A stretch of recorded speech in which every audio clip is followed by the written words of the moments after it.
Hey everybody, it's Allie Edwards and welcome back to December Daily 2024. Today I am working on story number 16 and I just wanted to say a big thank you to all of you who have been following along this year and who have sent me really kind, supportive messages. It has been a little bit of a more challenging season for me this year. There's been a lot of extraneous things happening that I feel like have made it hard for me to find the joy in the ways that I like to have happen, right? This project for me continues to be such a wonderful opportunity to come back to the heart for me, and I'm feeling really thankful for that, and just thankful for you guys as well, and just sending out lots of love to anybody that might be having a challenging season this year. And if you are rocking in the holiday spirit this year and you just are on fire with that, I see you too, and I thank you. Thank you for being that kind of person out in the world who is living out their joy. I'm going to get back to that. All right, so speaking of joy, one of the things I talked about, we had an Instagram check-in on the Instagram December Daily account last week, and we talked a little bit about advent calendars. And advent calendars have showed up in my storytelling in December Daily for many years, right? All of the years. And this year, no kids really cared about having an advent calendar at all. Audrey ended up getting one that was like some little plushy sorts of things, which was funny, like a 16-year-old funny sort of thing. But you know who has an advent calendar? Betty has an advent calendar. So today I had her go sit in front of the tree, in front of the advent calendar. And, I open up the little thing and I let her sniff it out. And it made me happy today. And I'm really thankful to have that. So I printed it out as a full page photo because the back of story 15 is a full page space. But I'm kind of thinking about, I was going to kind of go through here and see, was there any other things that I wanted to add in, or any of the pieces that I've already kind of set aside knowing that I wanted to use them. This is kind of like my pile for that. Do any of these make sense with this particular story too? I have this one. I'm kind of trying to decide if I'm going to save that for Christmas Eve, Christmas Day. I kind of still think that's what I'm going to do. I've got that stuff in there, and the big Be Merry. But actually, maybe I want the Be Merry with this. I don't know. Let's pull it out. I've got the 2 and the 5 in there. I haven't used a lot of the felt numbers. Usually I feel like I use more of them, and I haven't grabbed them this time as much. But you know what? It's okay because they will live in my stash and they will make an appearance probably at another point in time. Okay, so this photo, something. I really like the idea of just punching in and letting that be in there. So maybe this is just what I do, and then I use the page protector here as I can use journal cards or something else inside of there. This is where I was thinking of maybe I'll do my birthdays. So I said yesterday that Audrey and Elliot both had birthdays that I'd like to document at some point there. So there's that. A couple other things. I still had the gingerbread transparency because I still think that's cute. I still have this guy that I know I want to do something with, but I don't think it really fits with what I want to do for today. Let's see. These guys I'm going to use for something. That's story 20. That's a later one. Okay. Well, let's kind of consider. So the one hesitation I have on this, and part of what I'm thinking is maybe I'll do something a little bit different, is the way she's looking. So a lot of times, there are directional things that happen in our photos, right? So people can be looking a certain way that creates a visual direction.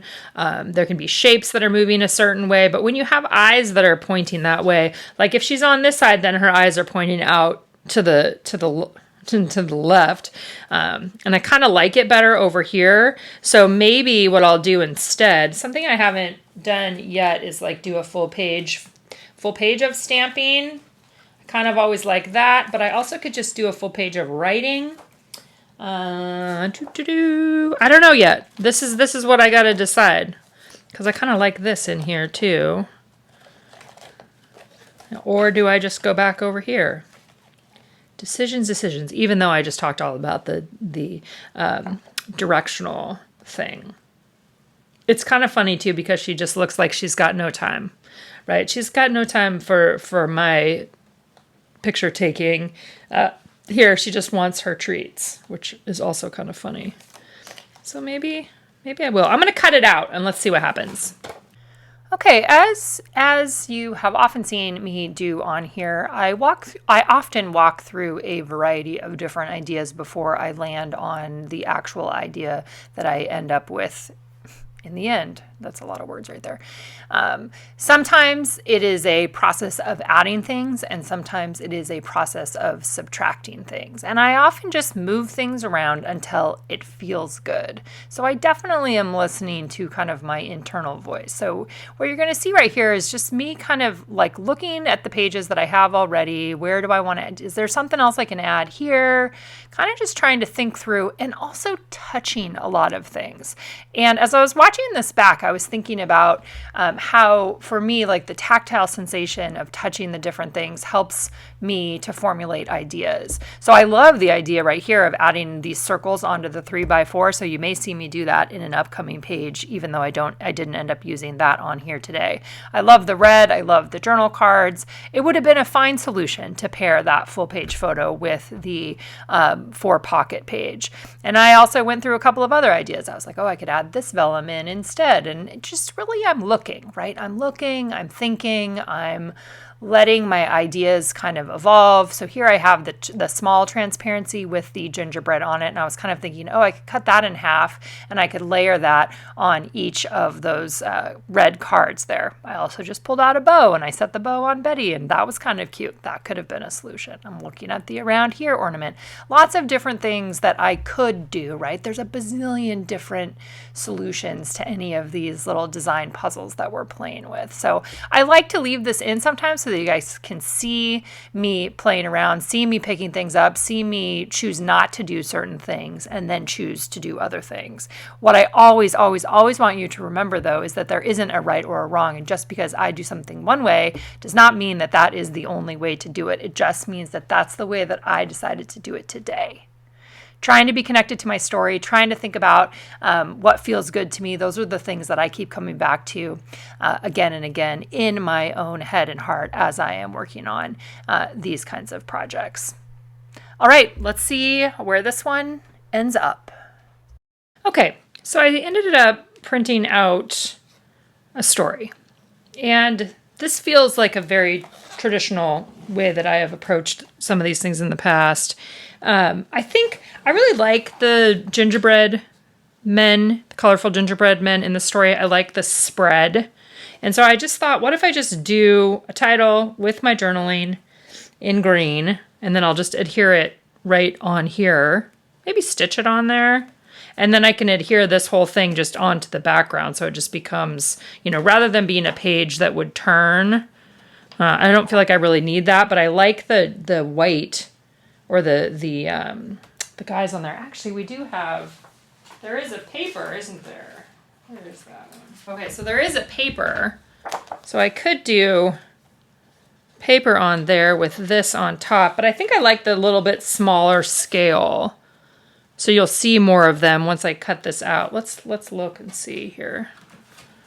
My writing too is, so Advent Calendar Evolution, that's the title. For many years, Advent calendars were a big thing around here during the holiday season. We did years of Lego Advent calendars and Playmobil Advent calendars, which those were my favorite. And sometimes another theme based on each kid's individual interest. This year, interest was low, and I'm feeling over some of the consumerism parts of it, so I decided to just get one for Betty, because we know she's always up for a treat. The exception is Audrey, who ended up requesting a fun squishy toy one in early December. Thanks for keeping the tradition alive. As I write this story, I'm thinking a lot about traditions generally, the ones we keep and the ones we let go of somewhere along the way for whatever the reason. It brings me back once again to magic is something we make, which then invites me to consider what kind of magic I can still make this year. And it's totally okay if it looks different than in previous years. Find the joy, Allie. You've got this. So I didn't know that it was going to turn into a little message to myself. I didn't know that was going to happen. But sometimes when you sit down to write and you let yourself just let out what you are feeling, words come out. Words come out, and maybe the words that you, maybe unanticipated words come out as well. So I feel good about that. Okay, so I think what I'm going to do is I'm trimming this down. I don't even know what size this actually is because I knew that it was going to fit on that background 7, the outside of the page protector size, but I'll measure it for you in just a second here. And so I printed this just on photo paper. Sometimes when I'm doing like a full color background like that, I like to do it on photo paper. I like the gloss. I use glossy photo paper. I know that's not what everybody uses. But that's what I like. So I'm kind of thinking, if I just put it on here, it also feels kind of nice and simple compared to some of my other crazy crafty stuff, which I love the crazy crafty. Like, it's fun and happy and it's enjoyable. But sometimes it's also nice. I think I talked about this somewhere else too, of like having a little bit of a resting place. And sometimes a resting place can just be like, where you're not filling in every single space that is available to you. And it's just kind of letting it breathe a little bit. And that feels pretty good too. So I am going to round corners on here. The one thing I don't have yet is a number. So I got to figure out, how do I want to do, that's too big. How do I want to do the number? Where would I like the number to go, and what is that going to look like? So that's something that I am considering. I still could put the Be Merry on here and maybe put a number on there, but I kind of just like seeing her face.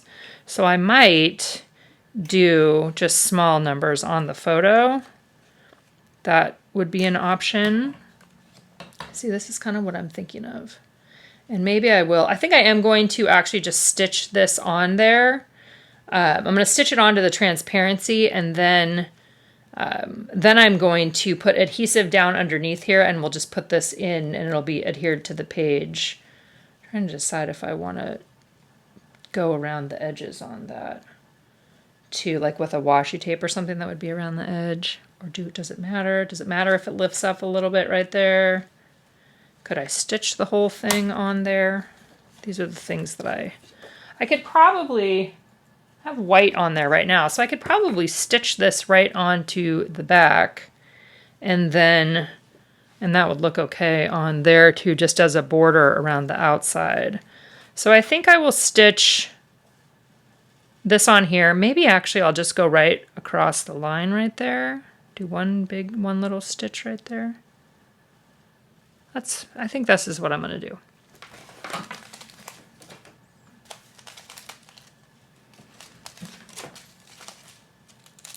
Okay, so that actually turned out even more fun than I was anticipating. So as you can see, I added in some shaker pieces. Here's what it looks like on the back. That's the previous page, right? It's been stitched on, looks fine. And then this is now a part of the back of that. And then that can get paired with this, which I'm feeling good about it. I'm feeling good. And I'm going to put a number right there, I think, unless maybe I put a number over here. Maybe I do it on both sides. Maybe we do two different little things, because I kind of want it to be something on this side too. Let's see what we can get in here. It doesn't really have to stay adhered because we're going to lift it up anyway. Okay. So those little circles just give us a little space, right? A little space to maybe we could put a star in there. We could put numbers in there. I don't feel like this is right in the middle of the page, so we're going to move it over a little bit. Yeah. I did not stitch this on there, so probably I should do some redline tape.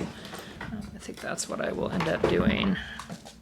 But yeah, this is making me, this feels like, yeah, it's feeling festive. Feeling good. This one is a little bit too big. I need to trim the photo down a little bit. Okay, so what I was thinking about related to these, I'm coming back to these numbers just because I really like them. So if we do like a 16, like a 1 and a 6 right here, Then we could put another little something right there. Another, maybe a sticker or something else. I want it to be in the middle. Or 16 could be on this side, but I think I want it on this side, so we're going to start with it right here.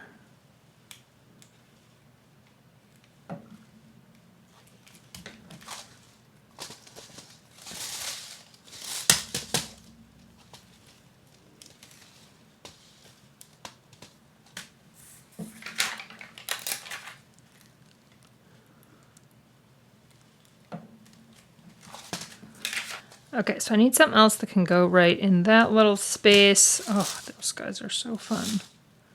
There were some little gingerbread people in that confetti mix too. Okay, so let's see. Is there any... This is where I need to figure out what else could I add on there. I got it. I got it. I know what I'm going to do. I'm going to put a bee. A bee for Betty. I was trying to find something that had that similar gold. So I'm going to use one of the alphabet. Yes, oh my god, perfect. Ding. Okay, feeling good. Feeling happy. I think I'm not going to add anything onto the picture of Betty. We're going to leave it like that. Story 16. Go tell your own story.